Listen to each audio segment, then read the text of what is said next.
बिस्मिल्लाहिर्रहमानिर्रहीम। अस्सलाम वालेकुम। आपका दोस्त सलमान हैदर। दुआ है उस परवरदिगार से कि उसने आपको और आपके अहले खाना को अपनी हिफ्ज़ो अमान में रखा हुआ हो। कुछ बातें आपको भी हजम नहीं हो रही, यकीनन मुझे भी हजम नहीं हो रही कि लंदन प्लान के साथ ख्वाजा आसिफ का बीबीसी को दिया गया इंटरव्यू कितना इंपॉर्टेंट है, यह टाइमिंग कितनी अहम है। वो हुकूमत जिसने सुप्रीम कोर्ट से रुजू किया कि इमरान खान ने जो असम्बलियां तहलील की हैं गलत तहलील की है, उसको एतमाद का वोट लेने दें ताकि हम इक्तदार में आए और फिर से 1.5 साल को मुल्क को मजीद बेहतर तरीके से गुजार सके। वो हुकूमत अब ये चाह रही है कि नवंबर से पहले इंतखाब हो जाए, आर्मी चीफ की तैनाती से पहले इंतखाब हो जाए और ये सब कुछ हो जाए। उधर लंदन प्लान भी है। ये टाइमिंग्स बहुत ज़्यादा इंपॉर्टेंट है।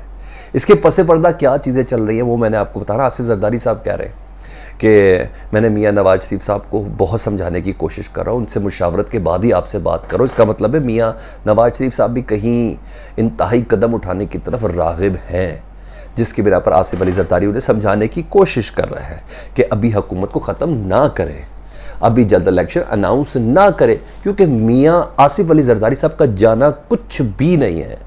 महंगाई, इन्फ्लेशन में और इसके अलावा जो जो इस वक्त मुल्क को दरपेश चैलेंजेस है ना, जिसमें इमरान खान का सबसे बड़ा थ्रेट, इन सब को अगर कोई फील कर रहा है ना, तो बिल्कुल मुस्लिम लीग नून का वोटर और सपोर्टर फील कर रहा है कि गलत फैसले से हम ट्रैप हो गए और अब हम आगे आखिर जाएंगे कैसे, अवाम से कैसे बात की जाएगी।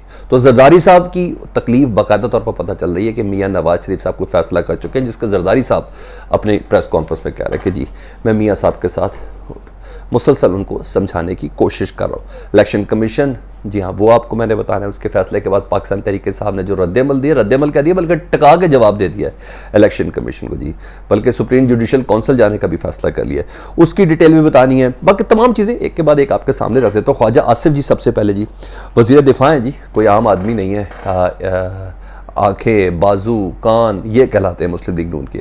मियां मोहम्मद नवाज शरीफ साहब के बहुत करीबी तस्वुर किए जाते हैं। उन्होंने बीबीसी को इंटरव्यू दिया और इंटरव्यू के मुंतजात में पिछली वीडियो में आपको बता चुका हूँ, लेकिन फिर भी जल्दी से बताता हूँ कि ये इलेक्शन नवंबर में भी हो सकते हैं। आर्मी चीफ की तैनाती जो है उससे पहले ही हो सकते हैं, यानी आने वाली हुकूमत आर्मी चीफ की तैनाती करे।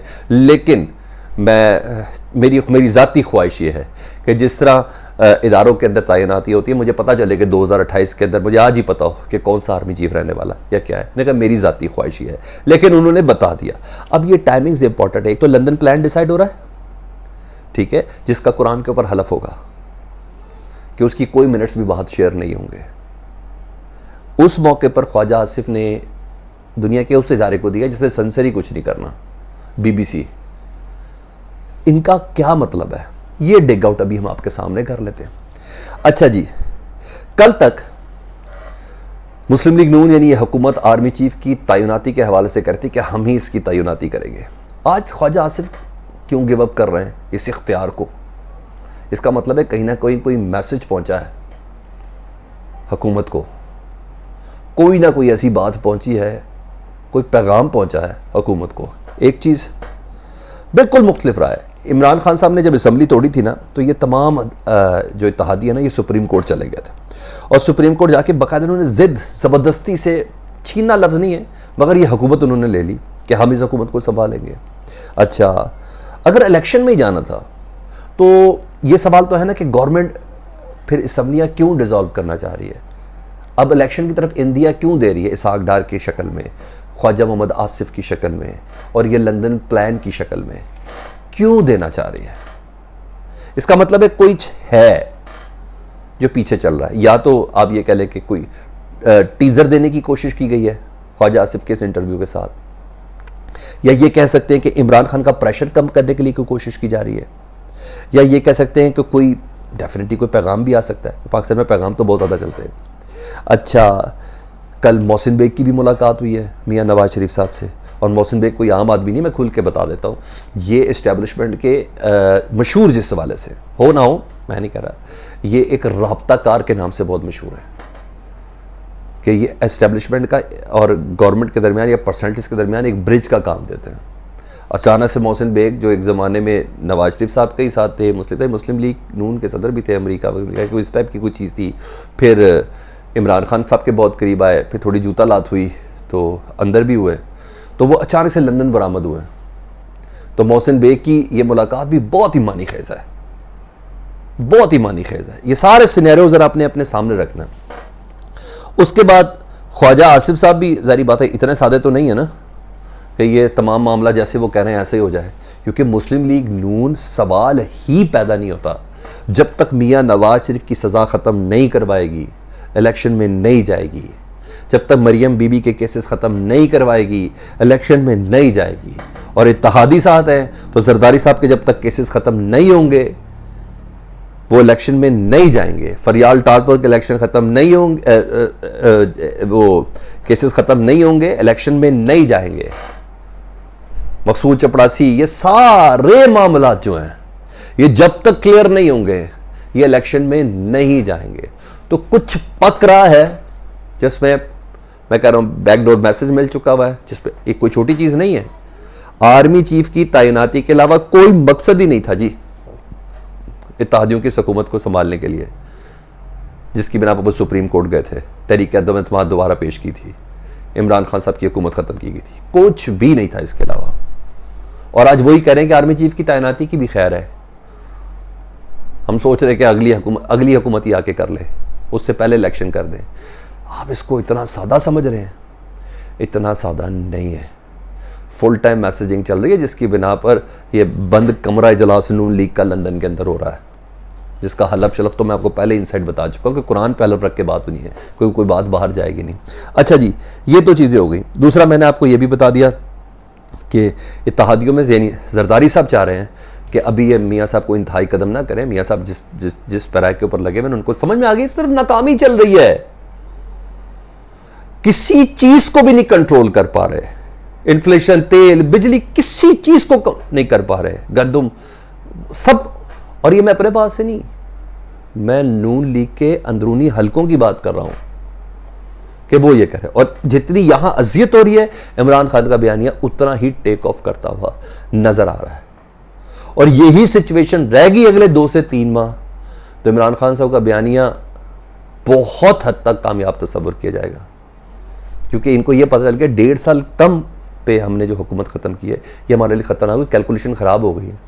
जरदारी साहब के पत्ते चली जा रहे हैं। जरदारी साहब अगर ना प्रेस कॉन्फ्रेंस पे कहते हैं कि हमारे वजीर आज़म का नाम शहबाज शरीफ है, तो शायद ये सिचुएशन बिल्कुल मुख्तलिफ होती है।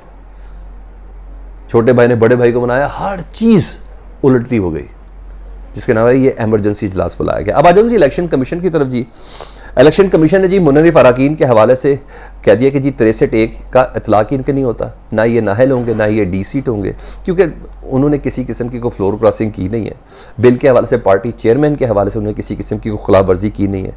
अगर वोटिंग दी होती किसी चेयरमैन के डायरेक्शन के ख़िलाफ़ तो उसको फ्लोर क्रॉसिंग कह सकते थे, बेंचेस अगर चेंज किए होते तो फ्लोर क्रॉसिंग कह सकते, किए नहीं है तो इसलिए उनके ऊपर आर्टिकल 63A नहीं लगता।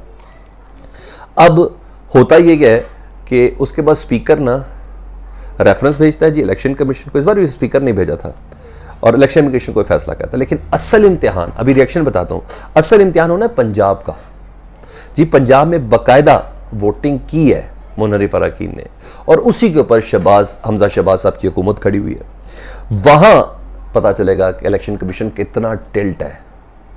वहां हर हाल में, यानी मैं इसको कानून को मजीद मैं कहता हूं बड़े दावे से कहता हूं कि उसको डीसीट करना ही पड़ना है पीटीआई के मुनर्रिफ अरकान को, और नहीं करेंगे, अगर करेंगे तो हमजा साहब फौरन घर जाएंगे। ये बड़ी क्लियर है, ये बातें को महीनों में नहीं जाने, ये 2, 4, 5, 6, 8, 10 दिनों के अंदर हो जाना है पंजाब का। तो इन तमाम चीज़ों से पहले वक्त का में मुकाबला सख्त है। फैसल वाबडा ने इलेक्शन कमीशन के जो एक मेंबर है जी निसार दुरानी, उनके खिलाफ सुप्रीम जुडिशल काउंसिल जाने का रेफर, मैंने कहा ना तगड़ा जवाब आया, सुप्रीम जुडिशल काउंसिल जाने का उन्होंने फैसला किया। और उन्होंने क्या कहा इस सिलसिले में कि निसार अहमद दुरानी मिसकंडक्ट के मुर्तकिब हैं, supreme judicial council member election commission को ओहदे से हटाए, इस्तदा की है। उसके बाद यही कमोबेश स्टेटमेंट जो है ये फवाद चौधरी साहब ने भी कही है कि हम इलेक्शन कमीशन के इस फैसले के ऊपर भी उन्होंने कहा कि हमें शक है और इन्होंने कानून के तकाजे पूरे नहीं किए, और आने वाले दिनों में भी हम इलेक्शन कमीशन के ऊपर सुप्रीम जुडिशल काउंसिल में रेफरेंस दायर करने जा रहे हैं। तो सारी मैंने आपको अपडेट्स दे दी, इंसाइट दे दी, लेकिन सब में सबसे ज़्यादा इम्पोर्टेंट जरदारी साहब का ये कहना कि मुसलसल मैं मियाँ साहब से कोशिश कर रहा हूँ, समझाने की कोशिश कर रहा हूँ। ये जुमला बहुत मैनी खेज है। मियाँ साहब को समझाने की कोशिश कर रहा हूँ, उस इंतहाई कदम को ना उठाएं जो उन्होंने सोच लिया है। दूसरी, ख्वाजा आसिफ का टीवी को इंटरव्यू और लंदन प्लान, ये बहुत मानी खेज है। बैक एंड पे बहुत कुछ ऐसा चल रहा है जो मुझे और आपके सामने आश्कार नहीं है। फीडबैक से मुतालिक मुझे ज़रूर आगाह कीजिएगा। अपना बहुत ख्याल रखें। अल्लाहुम्मा सल्ली अला मुहम्मद व आले मुहम्मद।